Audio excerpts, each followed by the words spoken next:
Hello friends, welcome in another video. কালকে আমরা জেনফাস Yuji 2025-এর practice সেটের ক্যাটাগরি 1টা ডিসকাস করেছিলাম। আজকে আমরা ক্যাটাগরি 2 ডিসকাস করব।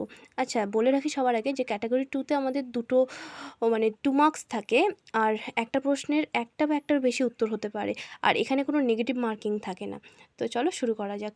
ডিএনএ সম্পর্কিত সঠিক বক্তব্যটি হলো, প্রতিটি ডিএনএ অণুর নিজস্ব প্রতিলিপি গঠনের ক্ষমতা আছে, আর ডিএনএর বংশগত বৈশিষ্ট্যের ধারক ও বাহক রূপে কাজ করে। নিচের সঠিক বক্তব্যগুলি হলো, কি বলেছে, এটা কি হবে? সিফিলিস রোগের জীবাণু হলো ট্রেপোনেমা প্যালিডাম। ICSI এর সম্পূর্ণ নাম হলো ইন্ট্রাস্টেপ cytoplasmic sperm injection. HIV helper T কোষকে আক্রমণ করায় অনাক্রমতন্ত্র ভেঙে পড়ে। এবার কি বলেছে, নিচের ভুল বক্তব্যগুলি হলো, বোম্বেক্স মরির লার্ভা হলো ট্রোফোফোর, আর ডিপ্লিটার পদ্ধতিতে এপিকালচারের সঙ্গে সম্পর্কিত। এই দুটো কি ভুল?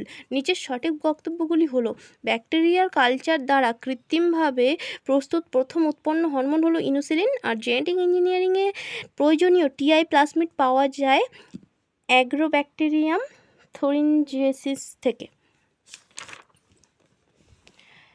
নেক্সট প্রশ্ন কি আছে? শক্তি প্রবাহ সংক্রান্ত সঠিক বক্তব্যগুলি হলো, শক্তি প্রবাহ সর্বদা একমুখী। বাস্তুরীতিতে সমগ্র শক্তির মূল উৎস সূর্য। খাদ্য শৃঙ্খলের শুরু থেকে যতই উপরের দিকে ওঠা যায় ততই শক্তির অবনতি ঘটতে থাকে।